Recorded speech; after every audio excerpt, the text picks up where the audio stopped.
On this episode of MythBusters, everyone's going round in circles. Whoa!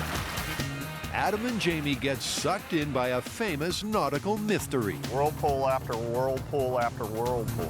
Can whirlpools kill? Is everybody ready for diving? Tori, Carrie, and Grant are in over their heads as well. Something feels like it's dangerous. I'm not sure exactly what yet. Snowed under by a snowplow. There are cursed items in the world, and this is one of them. Who are the MythBusters? Adam Savage and Jamie Heineman. This is gonna kill you. Between them, more than 30 years of special effects experience. That's what I'm talking about! Joining them, Tori Belleci, Very excited about this. Carrie Byron, Look, he cracked into his skull. and Grant Imahara. Don't say anything. They don't just tell the myths, they put them to the test.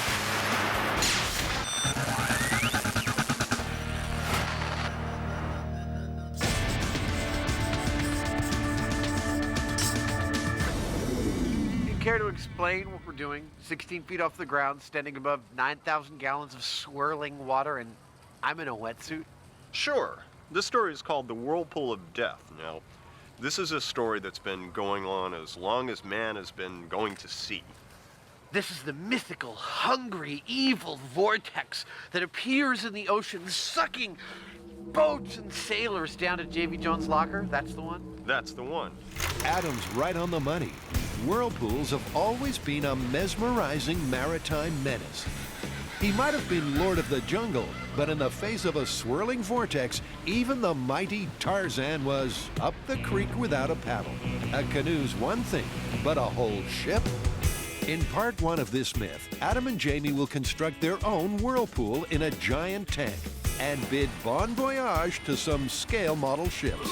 And in part two, they'll see what effect a whirlpool has on a lone swimmer. I'd jump in right now. Yeah, right. I would! Namely, Adam. Go on then, let's get in. Hold on there. This is the end of the story. We got a whole bunch of material to cover before we get to this. The first thing they want to do is clap eyes on a real whirlpool. And they don't have to go very far. Yeah, we're going to look for turbulence here, which means I'm pretty sure we're going to cut to some shots of me vomiting while we were doing some Shark Week investigation. You bet, Adam. We get plenty of mileage out of that queasy constitution of yours. This time, he's taken seasickness pills, which I'm sure the boys from the Coast Guard appreciate. So, Hector, where am I going to find a couple of currents going against each other where I might see some whirlpools? Right around the south tower right here, between the buoy and the south tower. And right on cue, There's one right there. not just one, it's a virtual convoy of vortices, all brought about by the bridge pylon. The water that's directly behind the piling is moving more slowly, and the onrushing water that's going past it is mixing with it, and you start with swirling. But not all whirlpools are the result of obstacles in the water. Most oceanic whirlpools form when opposing currents meet head-on. As the currents start to swirl around each other, a vortex forms in the center, causing the water to spiral downwards. In some cases, the vortex can plunge hundreds of feet. What effect do whirlpools this size have on a vessel? Adam steers straight into one. Well, I've got no hands on this thing, and it's moving us back and forth. That is a lot of power. Right now we're going at about 3.5 knots and 40,000 pounds plus our weight on the boat. Adam, I tell you what, these whirlpools may not do anything but make it a little squirrely to steer this boat, but if I was in the water with one of them, I think I'd be in a little bit of trouble. I don't know that it would pull me down so much, but it'd be definitely spinning you around. See, that's like 6-8 feet across. Yeah. And if you were in the middle of that, you'd be kind of like, you'd be a little upset. Yeah. All this unfettered nature is bringing out the beat poet in Jamie. Whirlpool after whirlpool after whirlpool. Knew there was a reason for the beret. Man, All of a sudden, I had an image of you at a poetry reading. Whirlpool after whirlpool after whirlpool. Green maw opening up to take me down. I had a pet lion. And on that note, it's back to the workshop. Well, obviously, it's easy to create a whirlpool in a cup. Well, that would be a whirlpool. That would be a whirlpool. But the question is, how do we create it full-sized? Well, I've done it before with paddle wheel. I was thinking about trying to use water jets to create a whirlpool, and maybe even a recirculating system. Okay, well, we can try both in a somewhat smaller scale than the real full-size one and see what happens. The MythBusters go head-to-head. Adam will try and make a pump-powered whirlpool, while Jamie will work on a paddle to churn the water. Adam has a small pool pump and a tank with a hole at the bottom. When the pump is switched on, water is sucked down the hole, through the pump, and recirculated. The result? A perfect conical vortex. Oh, look at that! That would be a vortex. I'm able to maintain this vortex moving about 60% of the total volume of the vessel per minute. That means 60% of it's going down and coming back in. And Adam being Adam, he can't resist staging a mock naval mishap. This, technically, if this is a real container ship, this whirlpool would be well over a mile in diameter. Here's a little boat, unsuspecting on the high seas, and oh no, it's a whirlpool! That would be bad. So the pump works well. Now it's Jamie's turn. He's got 2 metal paddles attached to a cordless drill motor. 330 RPM. The depth of the vortex is 9 inches. All right, let's move up to the medium-sized level. I want to kick it up a notch. Kicking it up a notch means a larger tank, a larger pump, and larger blades on Jamie's paddle.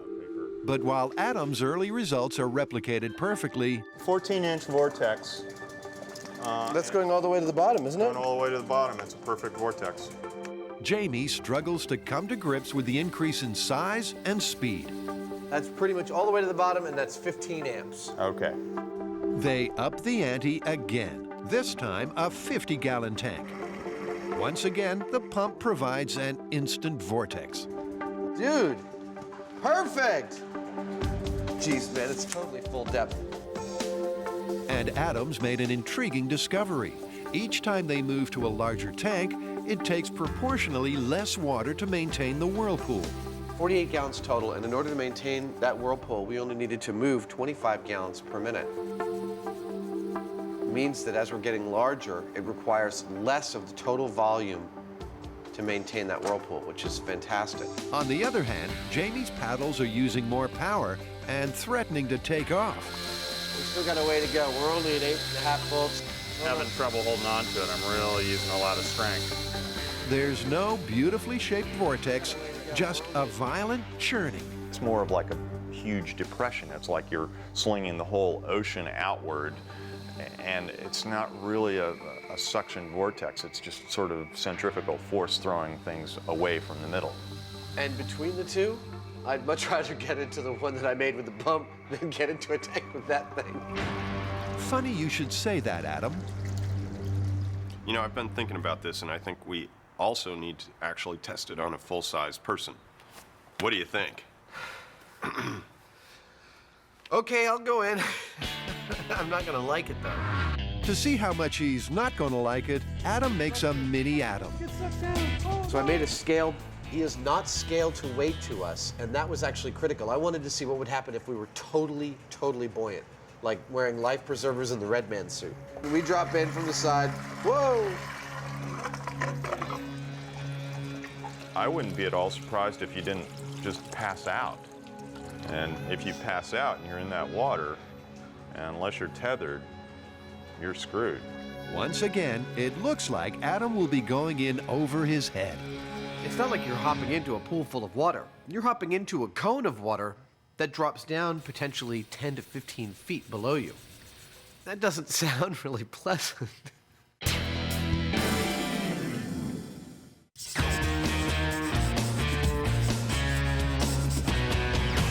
Adam, you grew up in a snowy part of the U.S., right? Yeah. So you're an expert on the snowplows. Sure. Have you ever heard of a snowplow blasting a car off the road as it passes? No, in the winter that happens without any outside influence. Well, one of our fans on the website claims to have seen exactly that. Snowplow, with its plow up, passing on a freeway at high speed, blew a car clean off the freeway. I'm extremely dubious. You can see where they're going with this one, can't you? They're going to get a snowplow and a car, have them pass head-on at highway speed, and see if the car winds up on its roof.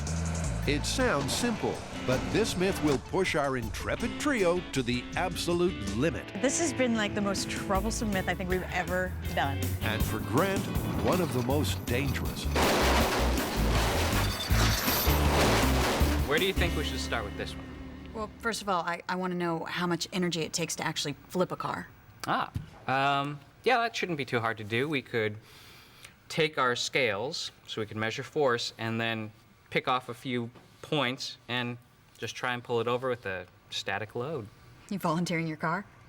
Not my car. Okay then, how about this one? Tori's been scouring the car yards, and this looks like it might fit the bill flip-wise. It has a high center of gravity. It has a short wheelbase. It's got a lot of surface area being so flat, and it's really, really lightweight.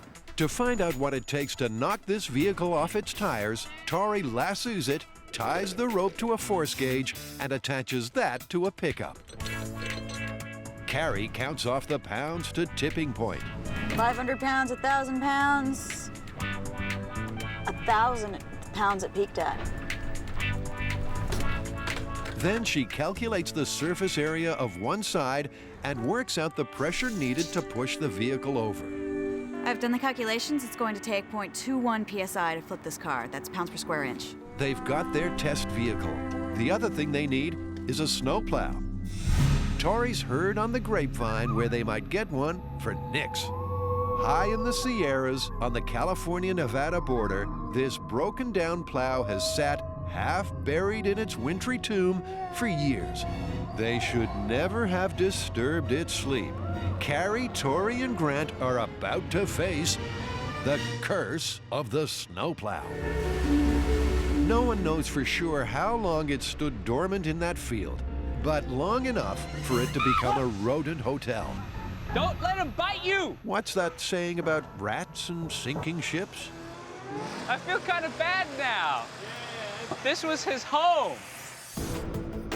Somehow, they've got to get this lunk of metal moving at 70 miles an hour. Earlier we noticed that this snowplow is only rated for a top speed of 45 miles per hour. Our target for this is 70 miles an hour. There's got to be a reason that they're rating it for that. At the moment, they'd be happy if it moved at all.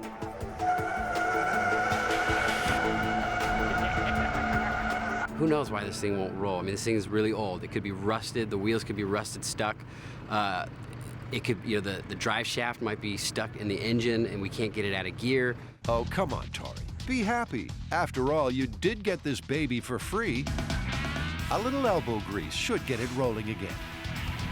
Dude, there's so much grease on this axle that I'm basically just making a barbecue pit down here. We'll get some hot dogs. Hang on. Hey, Carrie. The rat turds are almost done. I think she likes hers rare. When it does get going, they'll want to know how much air pressure's coming off the plow. So Carrie builds a pressure gauge. Basically, it's a tube filled with colored water. As air pushes in one end of the tube, the water level rises along a scale marking off air pressure in pounds per square inch. An anemometer will also measure wind speed. Now, as the plow's not yet rolling, they test the gauge by bolting it to Jamie's truck and tearing off down the highway. Surely a vehicle this big and fast generates lots of air pressure, doesn't it? How fast are we going? We're at 65 miles an hour. 65? Because we're actually getting about a half-inch reading on here, which is, way less. Remember, it took 0.21 psi to flip the test vehicle. At 65 miles per hour, Jamie's truck is pushing only a sixth of that. So what hope does the snowplow have? Mr. Belleci's already hearing alarm bells. You're driving down a two-way highway and a semi-truck flies by you, and I've had that happen where my car feels like it's going to go off the road just from the wall of air that it's pushing in front of it. So if I wasn't blown off the road by a semi, I don't think I would be blown off the road by a snowplow. We'll never know, Tori, unless you can get this one going. So you're just going to cut the drive shaft? Pretty much. All of them. Cutting the drive shafts will free the wheels from the rusted gearbox. On the next towing attempt, the plow inches forward. Stop! Good. Yeah! All right, cool. So it moves. It should work. It works. Nice! I wouldn't get too excited, Grant. Your wheel woes ain't over yet. One of your wheels isn't turning. It's just scraping along.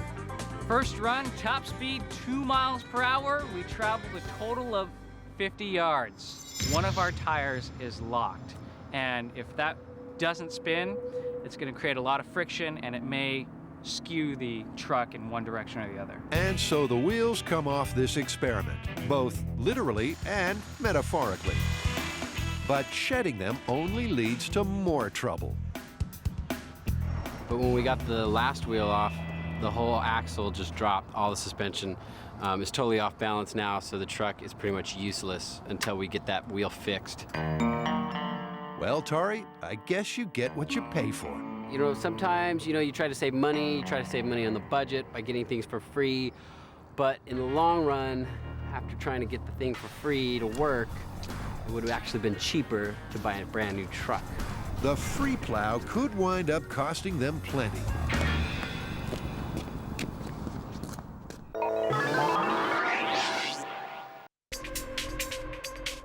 Adam and Jamie plan to make a whirlpool in order to see if a ship really can be sucked down in true Hollywood special effects style. They also plan to throw Adam in and see if he's swallowed whole.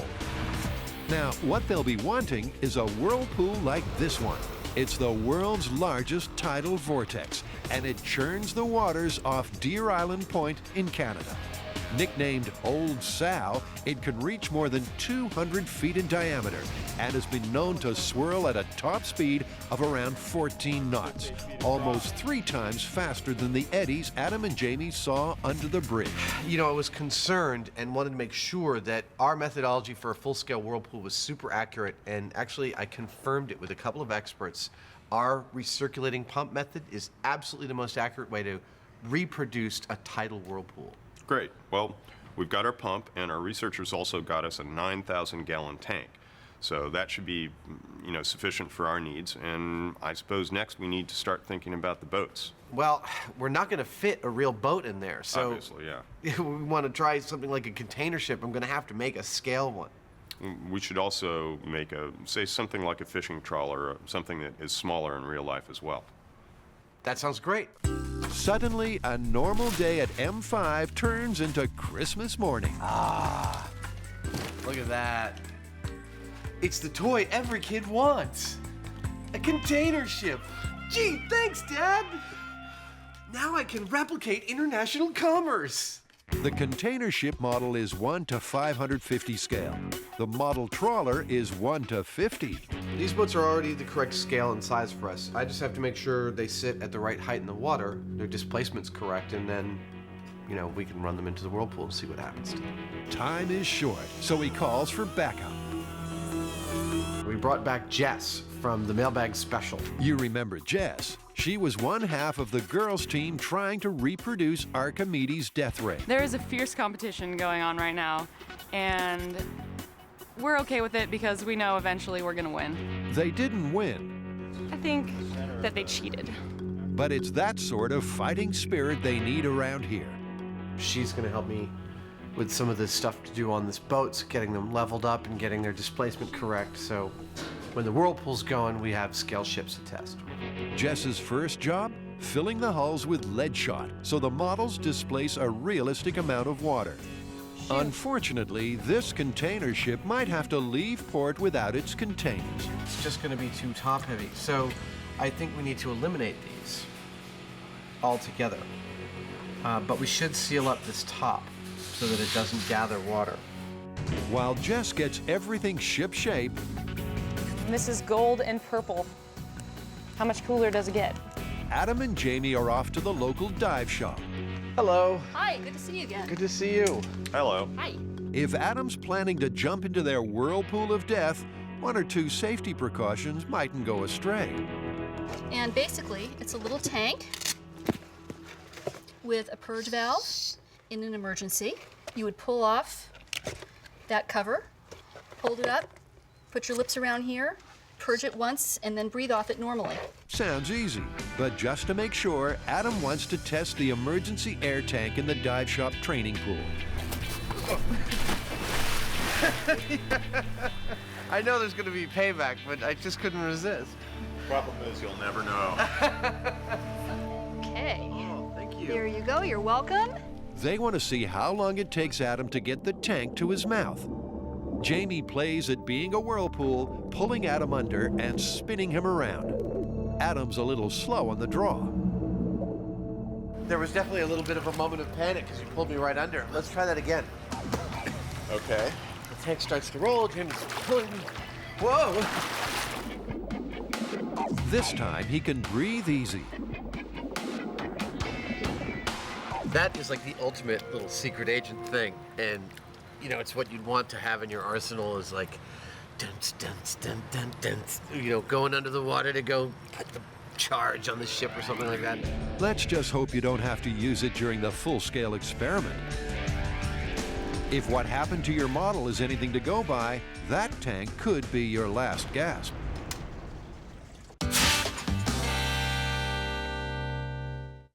The myth says a snowplow traveling at highway speed can generate enough air pressure off the plow to flip a passing car. But first, Tori, Carrie, and Grant are busting the myth that something for nothing is always better than paying for it. You know, considering the man hours, wouldn't it have been a little bit cheaper to get a truck for maybe $1,000 that all the wheels roll on? In the past, people have kindly donated all types of vehicles to this show. They were already earmarked for the scrap heap. The MythBusters, well, they just sped up the process.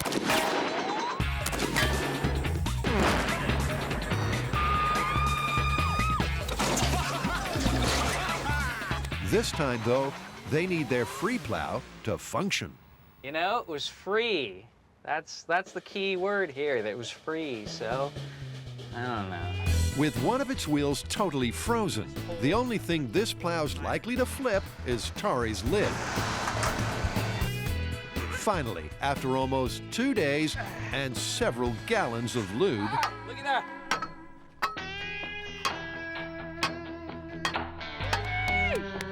Progress! Hey! Check it! Hey! You got it working! hooray, the snowplow goes. Question now is, will it stop? For this experiment, braking will be crucial. Normally, the MythBusters stop vehicles by running them into things. They are the collision kings. But not this time. Unlike previous episodes where, our braking system was, a crash, this time we just want the vehicles to pass each other and then be able to decelerate them after that. There's only one way to find out if the plow's brakes work, and that's to tow it along and have someone try them. That someone will be Grant. Carrie's got a bad feeling about this. I don't know exactly what it is about today and right now and what we're doing, but something feels like it's dangerous. I'm not sure exactly what yet, but something feels really dangerous. And that would be different from usual how? Well, Grant, normally Buster would be in the hot seat for something like this, but not even he's a big enough dummy to get in a plow that looks as if it was dreamed up by Stephen King. Even though Grant will have a crash helmet and a safety harness, Tori's getting jittery. I don't think we should get you going at 70 miles an hour with you in it. And I just don't think it's safe. If you can't stop fast enough, you might take another path into this, you know, to wherever. For this run, they settle on a sedate 20 miles per hour. And they're wise to be cautious. Let's face it, nothing else on this relic has worked so far. What are the odds the brakes will? All right, we're at 20 miles an hour. We're at 20 miles an hour. Okay, ready to brake in 3. Ready to brake in 3, 2, 1, now. Grant stomps on the brake. Nothing. He yanks the emergency brake, but still the plow doesn't stop. Instead, it runs over the tow chain. The chain snaps and the plow's off its leash. Oh. Lucky it was only a slow tow. You okay? Yeah. Ooh. That was 20 miles an hour. And we almost killed him. Well, and okay, when the chain went to the side and your wheel actually took it, it also took the entire steering rig and knocked it. So if you were going 70, this thing would have flipped. I hit the e-brake on the snowplow and it just started veering off to the side and it ran over the chain, which made the steering wheel violently whip all the way around, damaged one of our cameras, and it was pretty scary. Those brakes have to work, so it's time to wheel in some professional help. Snowplow experts Pat Manning and Matt Edgman are the guys who found the plow for us. Well, it belonged to the county. From the county, it was given to one of our other mechanics. And when Eric called up, we sent it down to you. And we're very grateful. Now, if you could just get the brakes to work. Things that could be wrong with it, rust, water, all those things can complicate something on a vehicle that's old. Matt's more optimistic. He bleeds the brake system, and what do you know? Hey, Grant, I think it's working. It's time to go for a ride. You know, we've been out here for 3 days. This would have been the 4th day. You guys got it working in 45 minutes. Oh, man. That's fantastic. 3, 2, 1. Well, sort of. Only half the wheels are braking. But after 3 days, that's enough to get Grant excited. Yeah, baby, yeah! You guys rock! Yeah! Yeah! Okay, that's good. The brakes are working. There's no way Grant or anyone else will be in either vehicle when the test happens. So he devises a remote-controlled braking rig for both the plow and the target vehicle. When he flips a switch, a linear actuator presses the pedal. So I guess that's it. Meanwhile, over at Whirlpool Central, Adam's been doing a little research. I actually think I've come across a super dramatic account of a whirlpool that sucked ships down. In 1980 in Louisiana, an oil drilling platform on a lake accidentally punctures a salt mine, and the entire lake drains into the salt mine, sucking down like over a dozen ships. That vortex measured more than 60 feet in diameter. Amazingly, no one was injured in the bizarre accident, and 9 of the vessels actually popped back to the surface. Jamie, however, is unmoved. Well, that's great, but that's not what this story's about. This story's about tidal whirlpools, not boats getting sucked into a cave. Fine. The guys are ready to go full scale, breathlessly awaiting the arrival of their big tank. This is our tank. It's 9,200 gallons. It's 10 feet wide and 16 feet tall, and it was specially made just for us. First, Jamie cuts a hole in the bottom for the intake hose. The tank will have to sit above ground to leave room for the plumbing. It is going to weigh about 45 tons, and it's got a drain right out the bottom. And we need to have some space for that, but also be able to support the whole thing. So these railway ties are a platform for that to sit on and also allow us to pump, recirculate the water. Speaking of which, here it is, a 200 horsepower construction pump, capable of moving 4,500 gallons a minute. Which should provide enough energy to get this whole close to 10,000 gallons of water swirling and create a vortex. One anaconda-like hose will carry water away from the tank. A second will put it back in the top. Soon they've got a monolithic version of Adam's benchtop setup. Now, just add water. Myth-turned Jess fills a water truck from a hydrant. How do I know when it's full? The truck holds 2,000 gallons, and filling it takes about 30 minutes. With the tank holding more than 9,000 gallons, it'll take hours to fill. Even with San Francisco's weather pitching in. Seems that Mother Nature is providing us a little topping off of our water tank. We're gonna do this experiment no matter what. They say hell or high water. Well, that's precisely what's happening here. The MythBusters want to flip this vehicle using only the air pressure coming off this snowplow. This is the plan. The plow and the flip vehicle will each have 1,500 feet of towing cable attached. The cable will be fed through a system of pulleys, which will allow the towing vehicles to move away from the track. These are our road barriers that we're going to be using to anchor our pulleys.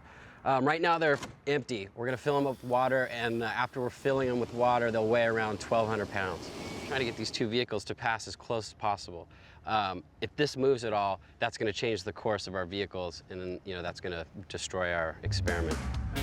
The pulleys are strapped to the barriers and ready to go. But before getting the vehicles to pass, they've got to make sure Grant's remote braking rig can stop the plow.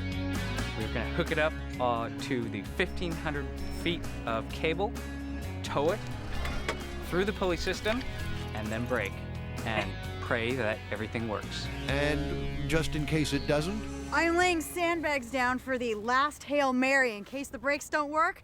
It'll slow down the snowplow and we won't end up busting our barriers. Are we ready to go? I'm ready to go. You ready? Yeah. Let's do it. How confident are you in these brakes? Oh, pretty confident. Okay. Let's hope that confidence isn't misplaced. If the brakes don't work, the plow will plow straight into the barriers. Okay, Carrie, call out the miles per hour as you accelerate, and when you hit 70, get ready for a little bump. Okay, rolling in 3, 2, 1. Carrie accelerates. Like some horror movie monster, the plow lurches into life. 10 miles. They're aiming for 70 miles per hour, but the car's struggling to pull the plow up to speed.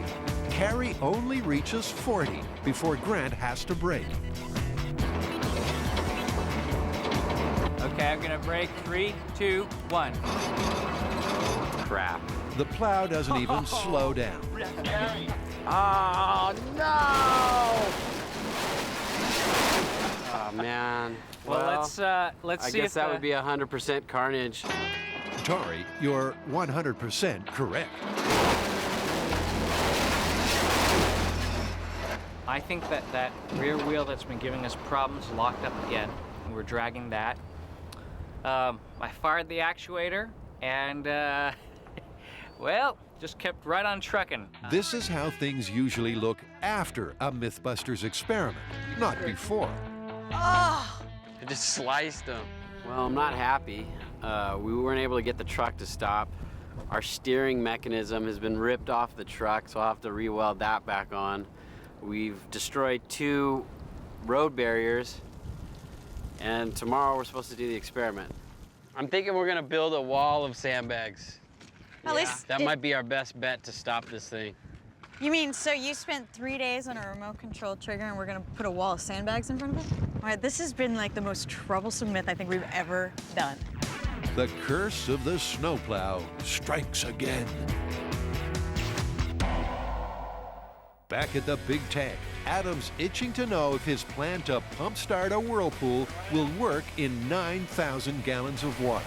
So they fire up the pump and give it a whirl. Ho, ho, ho! Yeah! I guess we judged it right. Oh, that is so, oh man! In fact, it's working too well. Nature's fastest vortex moves at 14 knots, about 42 revolutions a minute, which looks something like this. But remember, they've got 2 scale model ships. What happens when they scale down the Whirlpool to match? 1/50th scale? That's 1 revolution per minute. Which looks like this. And the 1/500th scale container ship? That's 1 revolution every 10 minutes. Which is practically not moving at all.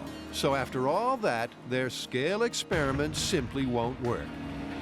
But leave it to Adam to put a positive spin on things. So I think we look at this as a damage experiment. We see where the ship starts sustaining actual danger and damage of sinking, and then we calculate what the speed is and see how that compares to real-world whirlpools.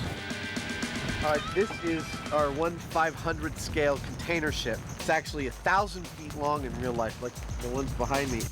Imagine this is the ocean. If this ship was real, it would be traveling at 230 miles per hour. And even then, it's not in any danger of being sucked down. So in terms of scale of a naturally occurring whirlpool, that's busted. That's going 20 times faster than the fastest whirlpool ever recorded. So it's like over 200 knots or something, right? Yeah, it's way off the charts. So now we have to find out what it would take. The pump roars into life, and soon a vortex of supernatural strength opens up.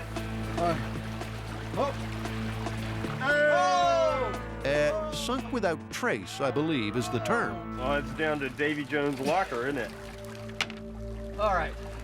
That's about like, Mach 3 or something, is it? What do you say? That whirlpool was like a ½ mile in diameter. Well, that's what it took. Time for boat test number 2.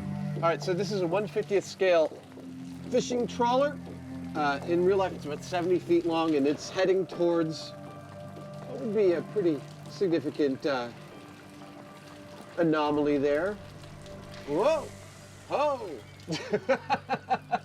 At this point, it's going about 130 knots. And that's not creating a vortex that's enough to suck this thing down. Yeah. That's 4 times, 5 times as fast as the fastest vortex ever recorded. But the trawler's not even taken on water. Jess poses the question on everyone's lips. So what I want to know is how much it will take to suck this little boat down. All right, well, let's start up the pump. This vortex would be 150 feet in diameter, moving at more than 100 knots. Anchors away. And the fishing trawler becomes catch of the day. Now, that is the kind of whirlpool they write about in fiction. Unfortunately, there's no such thing as that kind of whirlpool in that scale in the real world. Yeah, but wouldn't it be great if it was? I think we've already proved that there is no vortex large enough that could suck down a ship as large as a container ship.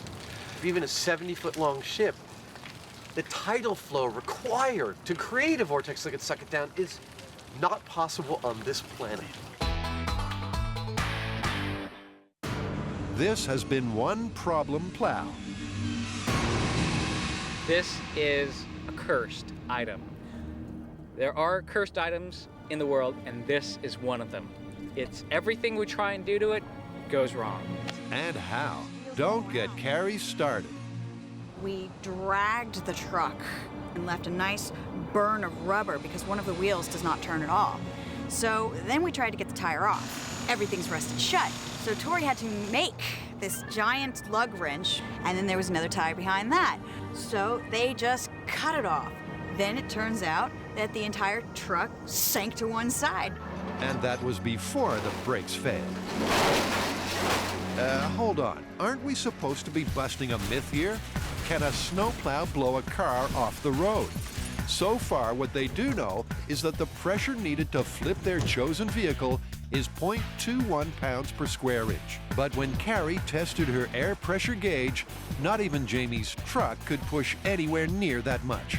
Desperate times call for desperate measures.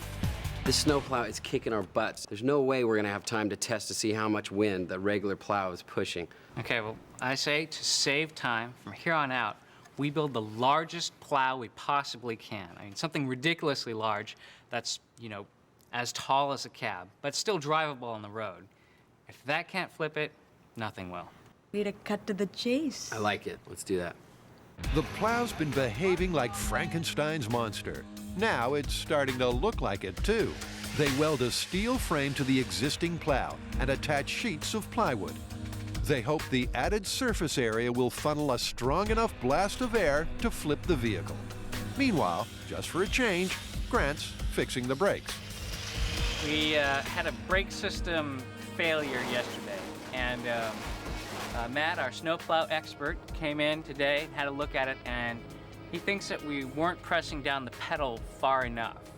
So what I've done is welded up a new bracket, and I've pushed it in. With that done, the truck is ready to roll again. Time to see if the monster plywood plow can push enough air to flip the test vehicle. The metal missiles will be towed towards each other. For maximum safety, the cable's been threaded through a system of pulleys, so the tow vehicles can head away from the track and away from danger. Okay, here we go. In 3, 2, 1, go. The plow extension will increase drag, meaning it'll be even harder to tow the lumbering beast up to 70 miles per hour. Nevertheless, they gun the tow vehicles. The snowplow's moving. Okay, the snowplow's moving. And the target vehicle's moving. Great. Nice. Now there's no turning back. The plow hits 60 miles per hour, faster than it's ever gone before. Will the vehicles cross paths or crash head-on? They pass like jousting knights, the distance between them just a few feet. The target vehicle doesn't so much as tilt.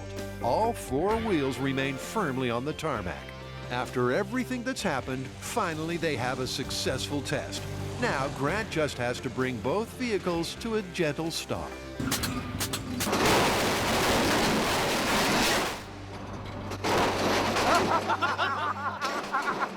Okay, total devastation. This looks like a bad thing, but it really isn't. Because Why is it not a bad thing? I'll tell you why. We have the snowplow driving at top speed, going across the road here, and the car passed it and it didn't get blown off the road. So we show that you cannot blow a car off the road with a snowplow.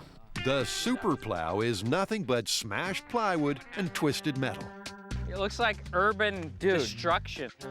I bet this is gonna be a really good shot. Oh yes, Terry, it is. The brakes obviously failed again. Or did they? Grant's got a confession. Forgot to activate the brake. You didn't activate the brakes! Well, no, I activated it after crashing to the barrier. See, I knew there was something up because that went right through. Yeah, well. That was cool. Yeah, I think that's why my snowplow looks like that. Yeah. Strangely enough, no one appears too upset. I'm glad Grant didn't hit the brakes, because there's nothing better than seeing that truck destroyed because it's given us so many problems. I'm happy. What is this? This is the door from the snowplow. We decided to keep it. Why? I don't know, because we had so many problems with that snowplow. We should just melt it down, but I guess we're gonna keep it as a reminder. I take it wasn't the easiest myth to bust. Yeah. No, we did everything we possibly could. We used an unfeasibly large snowplow, the biggest plow that our expert concedes he'd ever seen. Also, we used a really small lightweight car. And we did get the car to pass the snowplow about 4 to 6 feet apart at 60 miles an hour. Nothing happened. Nothing. It didn't flip. So that would make this one pretty easily busted. Busted? Clearly busted. You guys aren't looking forward to revisiting it anytime soon? I don't think we need to. No. Don't write to Tori about this one. Don't do it again. And just to make sure the snowplow's curse is lifted forever, the MythBusters take sweet revenge.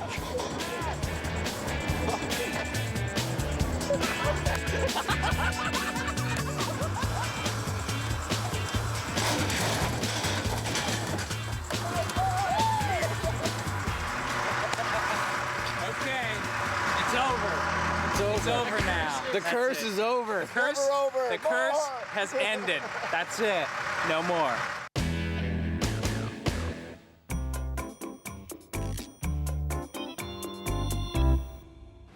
The Whirlpool of Death myth has gone down the gurgler. Adam and Jamie have shown that no natural whirlpool is powerful enough to swallow a ship. Well, it's down to Davy Jones' locker, isn't it? But how about a person? Well, we're about to find out. How many other people get a chance to jump into a huge man-made vortex? Don't think many are queuing up, actually, Adam. Is everybody ready for diving? As excited as he is, Adam won't just dive into the tank. He'll hold onto a trapeze, which Jamie can raise or lower. Even so, it's risky. If Adam loses his grip and gets swallowed, the emergency air supply will give him just a handful of breaths. All right, I'm going in. All right, be careful.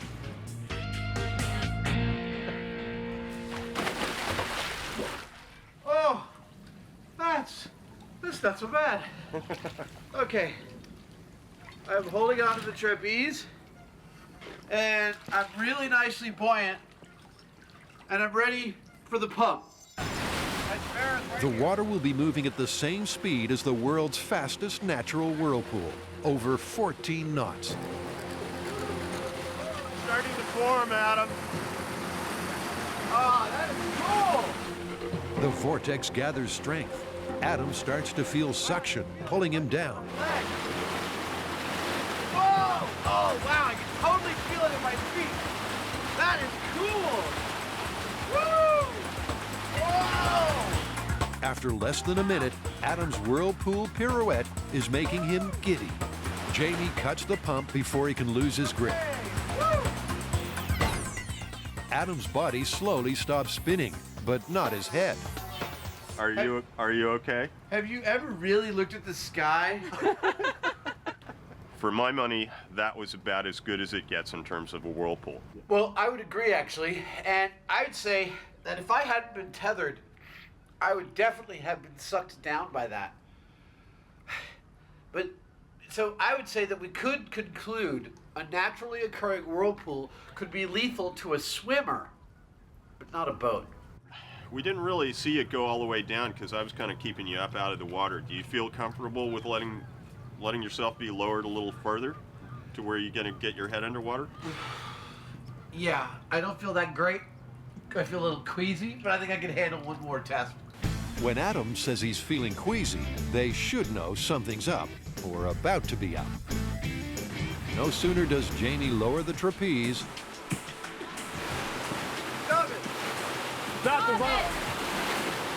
and the experiment reaches its predictable, some would say inevitable, conclusion. Yo heave ho indeed. Did you get that? Oh yeah, we got it. Well, that's great. Smells like pizza. Welcome aboard, Jess. Yeah! The moment you gave me a little slack, my head went right under the water. It was really, really clear that even at that slow speed, the force was really powerful. Now, I'm done with science for today. You don't look so good, Adam. No, if I hadn't been tethered to the trapeze, I would have totally gotten sucked down. Absolutely, the force was really shocking. And to boot, I was booting. I mean, it made me really sick. There's no way you'd be able to survive that. If you were in scuba gear, you'd be aspirating into your scuba gear. That is a deadly thing we made. Well, as near as I can tell, that was around 14 knots. That's close to the record speed that's ever been recorded in an oceanic whirlpool. So where does that leave us for this myth? Busted, plausible, or confirmed? Well, I would say that would be busted. I'd say for boats, it's busted. And for people, it's plausible. Yeah, don't get in the water if you see a whirlpool. You okay with that? Oh yeah, definitely. Go get warm, buddy. Oh.